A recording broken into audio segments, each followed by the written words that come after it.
Welcome to the SVG-TV News for Friday, November 14th. I'm KAHLIL with the details.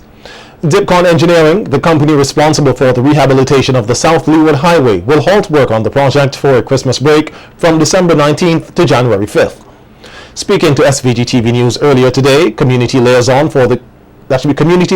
Officer for the project, Marlon Stevenson, explains that they are also cognizant of the fact that leading up to the Christmas season, there will be increased activities in the Camden Park area, and as a result, they are hoping to soon reopen the main road to facilitate two-way traffic.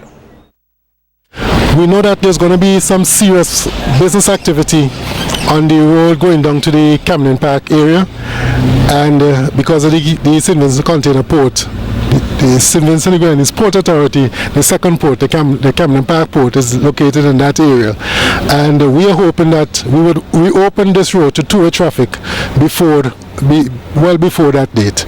So we anticipate sometime next week or thereabout we would probably have two-way traffic. And that is again contingent upon what will happen at the little landslide that we had above. Stevenson also provided a brief update on specific work completed so far in the Top Gittel's Camden Park area. What you see happening here is the actual width of the road, as I have been advised by the contractors. This is actually the width we are seeing. So we're seeing the shaping up of the actual road, and it's going to be taking this contour going right back. So that side of the road is going to be abandoned. It's going to be lookout and different things. They're going to be putting up guardrails and so on. So it will still have some uses for the general public, but the major road is going to be on this side. Okay, so it's going to be here going all the way around on the right hand side. So we actually see the excavation taking shape and the new roadway taking shape along here. Meanwhile, Safety Inspector for DIPCON Engineering, Gabrielle Glasgow, says while works have been progressing smoothly on the site, the rains over the past weekend resulted in a few landslides in the area.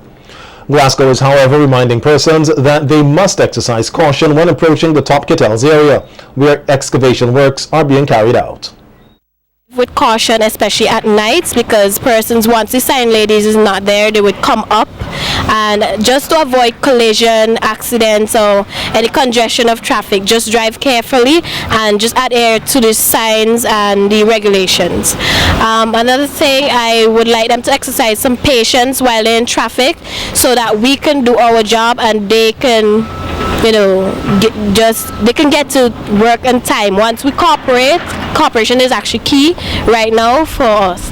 Another thing I would like to tell this is the general public, is that not to remove, steal or tamper with any of our signs or any cones or any drums that we have put in place, because they are there for the protection and safety of persons. Also, the bags that we have put along as barriers, I would like persons not to tamper with them or anything like that, to damage them or anything, because they're there for their safety mostly.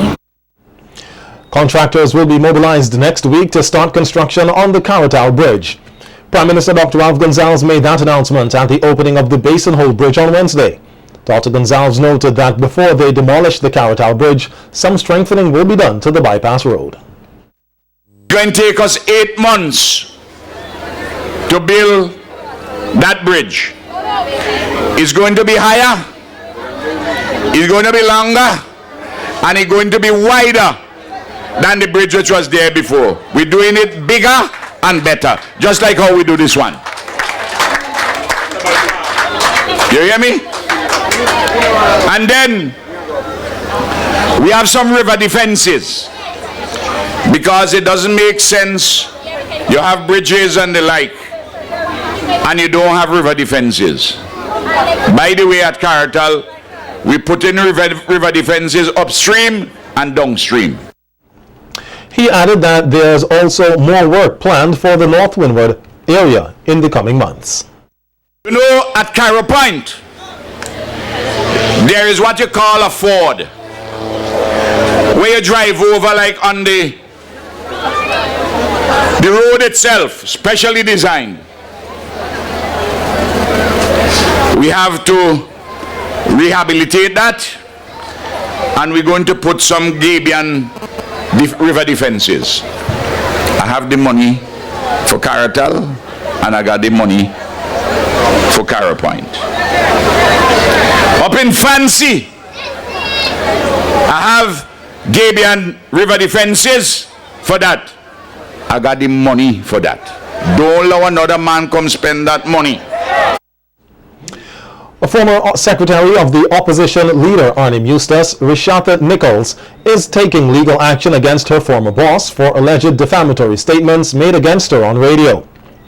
In a letter obtained by SVG-TV News, addressed to the opposition leader, dated November 12, 2014, Nichols' lawyer, Ronald Marks, stated that the statements made by Eustace on radio on April 23rd and 24th, 2014 were meant and were understood to mean that his client was involved in corruption and had committed the criminal act of theft, offences which are punishable by imprisonment.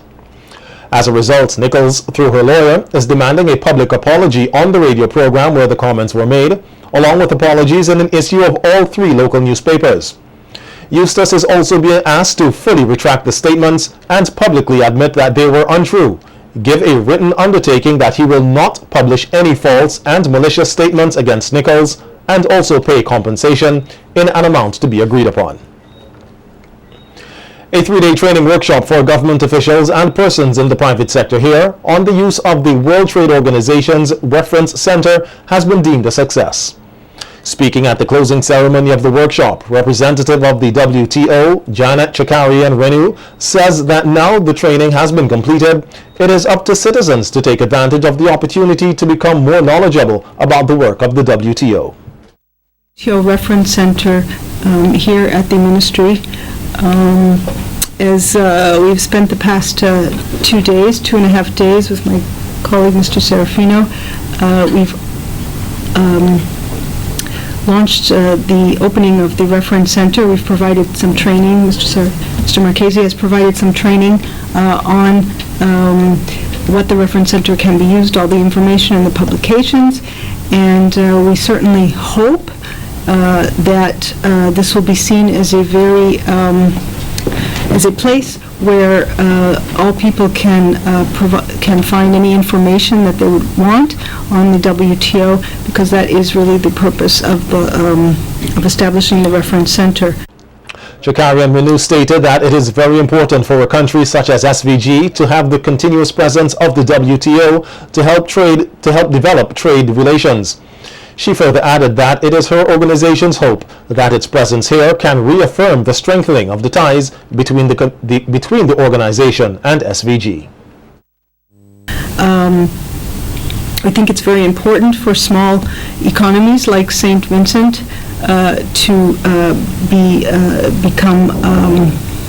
come into the fold of the WTO, and that's one of the reasons why we established these reference centers, to allow the WTO to have some kind of physical presence here, being that the headquarters are only in Geneva and it's physically quite far from here. So we're hoping to use this reference center as a means of continuing our cooperation and collaboration with the ministry, as well as with the public and private sectors and stakeholders. And again, the WTO is always open and accessible to inquiries from the general public on its email, inquiries at wto.org.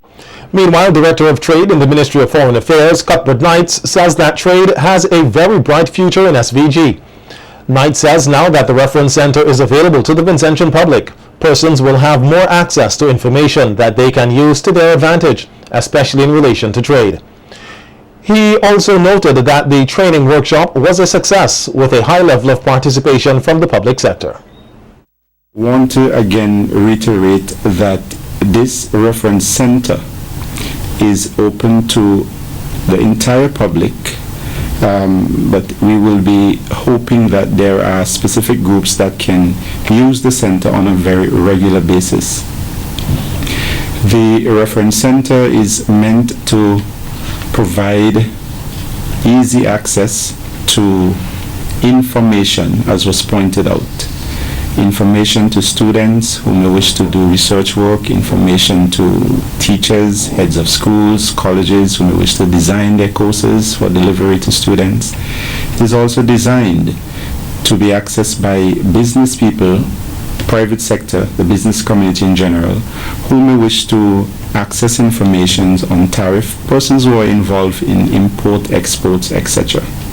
And generally, to us here in trade and other major institutions or agencies of the states that are very important in the crafting of our trade policies and also the implementation of such policies. Knight says that he is very grateful for the opportunity that now allows SVG to strengthen its ability to be able to better participate in trading at an international level. Of the government and people of this country, and on behalf also of our Honorable Minister, we just want to say that we officially welcome this upgrading of our WTO Reference Center. We will make full use of this reference center and all of the activities that can be conducted there. We are very thankful also for the technical assistance that have been delivered in terms of providing training to various groups of participants that came here today. Just to note that we had 3 days of training, and over those 3 days we had approximately close to 50 participants who came here, but from different groups or different agencies of state. We had participants from the academic committee, academia, principally from our schools, colleges. We also had participants from the services sector.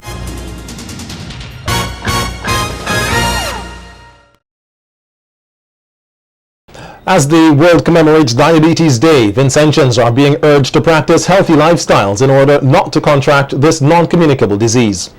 Today, the National Diabetes and Hypertensive Association hosted a health fair just outside the Kingstown Vegetable Market. Persons were educated on the importances of eating healthy as well as exercising regularly. They also had the opportunity to be tested for diabetes and hypertension. Secretary of the National Diabetes and Hypertension Association, Cecile James Samuel, told SVG-TV News that diabetes is a condition which is affecting the world, and it is their hope that today's outreach exercise will bring awareness of the disease to the public.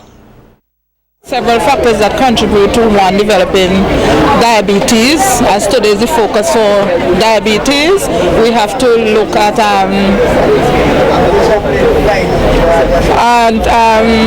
family history. If you have relatives who are diabetics, the risk of you developing diabetes is also great. If you are overweight and obese, that is all another risk factor for developing diabetes. Our own lifestyle, our behavior pattern also contribute to us developing diabetes.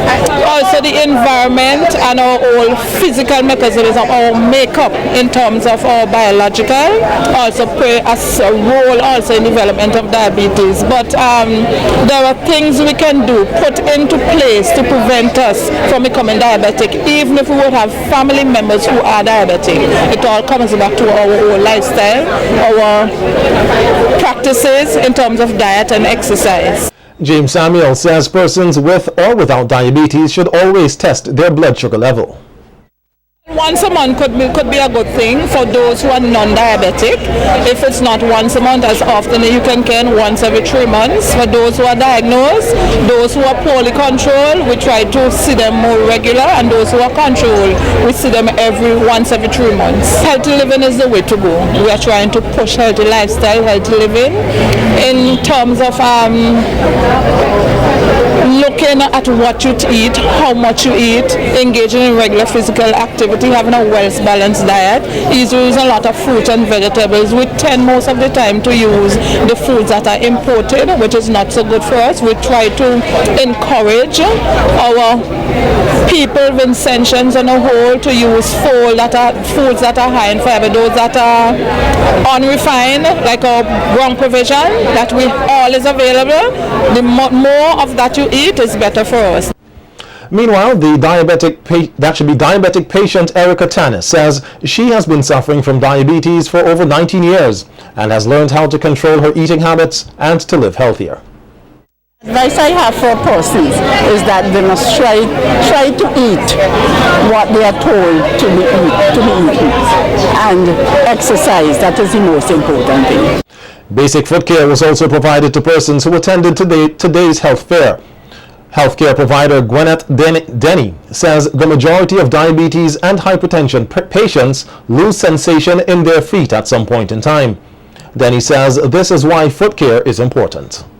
With diabetic, they get fungus and they get crusty nails, long nails, dry fungus underneath the nail.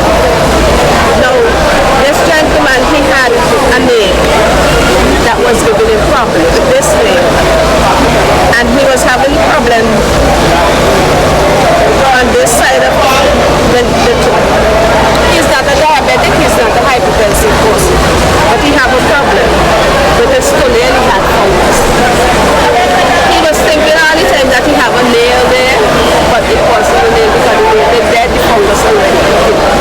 So as I spread the vinegar on it, the nail soft, and I use a probe. To just lift it a bit and the whole nail drop. Meanwhile, the Ministry of Health is also appealing to Vincentians to adopt healthy lifestyles and a healthy diet so that they would not develop diabetes. This year's World Diabetes Day theme is healthy living, and diabetes focuses on starting each day right by having a healthy breakfast. In a release issued by Permanent Secretary in the Ministry of Health, Louis Deschamps, he is encouraging persons to engage in regular physical exercise, saying no to smoking and the excessive use of alcohol in a bid to reduce the prevalence of these chronic diseases and their complications. Diabetes currently affects more than 300 million people worldwide. A further 350 million are at high risk of developing diabetes, and it's predicted that by 2030, close to 500 million people in the world will be living with diabetes. Today, Digicel launched its Christmas promotion to the public at the Cell in Kingstown. The promotion, which officially starts next week, will see one person winning $10,000 in the company's weekly draw, and on December 24th, one person will win $20,000. Marketing manager at Digicel, Juno says the company is going big this year to ensure that their customers are happy. Cash is king, right, Karen? Yes. Cash is king, and people want cash, and Digicel is giving cash. And every time you walk into this store, every time you walk into Paul's, every time you visit the Grenadine Islands and you walk into the Digicel outlets, and you do a top-up, you purchase data, you purchase a phone, every store is outfitted with a Christmas treasure chest. You get to dip to win devices, maybe $500 shopping spree from Aeropost, right, Peter? Yes. You get to go to Bokama on the Bay and spend the day with a loved one. We have great prizes in our treasure chest. So come in, support Digicel. Continue, I should say, to support Digicel and be a part of this big $200,000 giveaway. Retail manager Fanta Williams says the Christmas promotion only requires customers to continue to do what they have been doing on a daily basis. Up $15 or more, you're purchasing one of our data plans, you're purchasing one of our data capable devices. If you're still one of those people who are thinking about what provider you want to be with, well, your answer is assured with Digicel. When you join the family, you also qualify for our wonderful prizes. Meanwhile, Digicel country manager John Gid-Harry thanked their customers for their continuing support over the years. This is my first Christmas in St. Vincent and the Grenadines, and I hope we can make this one better than it's been before. We've had several gifts and we've had several promotions for all our Christmases over the last 13 years. And I'd like to say that Digicel continues to make it better, and with $200,000 in cash and prizes this Christmas, we think every Vincentian will have an opportunity to actually avail of $10,000 cash weekly and prizes when you actually top up 15 or more, or you pay your bill on time and in full as well as you buy a 4G service or you actually acquire any one of our smartphones.